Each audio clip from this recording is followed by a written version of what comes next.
ಎಲ್ಲರಿಗೂ ನನ್ನ ಶುಭ ದಿನ. ಒಳ್ಳೆ ವಿಷಯಗಳನ್ನ ಬೇಗ ಹರಡೋಣ ಅಂತ ಹೇಳ್ತಾ ಇವತ್ತಿನ ನೀತಿಕತೆ ಬುದ್ಧಿವಂತ ನರಿಯ ಉಪಾಯ.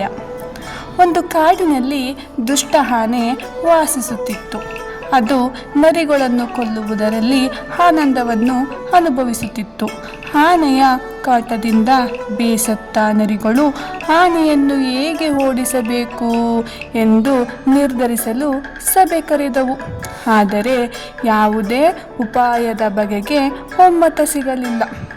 ಆ ದುಷ್ಟ ಆನೆಯ ತೊಂದರೆಯಿಂದ ಪಾರಾಗಲು ವಯಸ್ಸಾದ ನರಿಯೊಂದು ಒಂದು ಉಪಾಯವನ್ನು ಮುಂದಿಟ್ಟಿತು. ಅದನ್ನು ಎಲ್ಲರೂ ಒಪ್ಪಿಕೊಂಡರು. ಯೋಜನೆಯ ಪ್ರಕಾರ ಕೆಲಸ ಮಾಡುತ್ತಿರುವ ನರಿಯು ಆನೆಯ ಬಳಿಗೆ ಹೋಗಿ, ನಾವು ನಿಮ್ಮನ್ನು ನಮ್ಮ ರಾಜನನ್ನಾಗಿ ಆರಿಸಿಕೊಂಡಿದ್ದೇವೆ ಎಂದು ಹೇಳಿತು.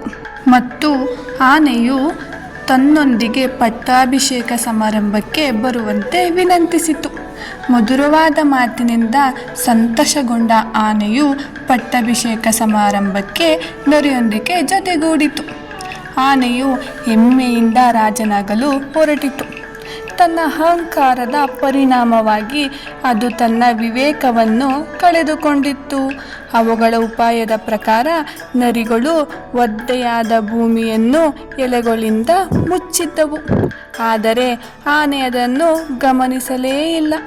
ಅದು ಮುಂದೆ ಹೋಗಿ ಜೌಗು ಪ್ರದೇಶದಲ್ಲಿ ಸಿಲುಕಿಕೊಂಡಿತು.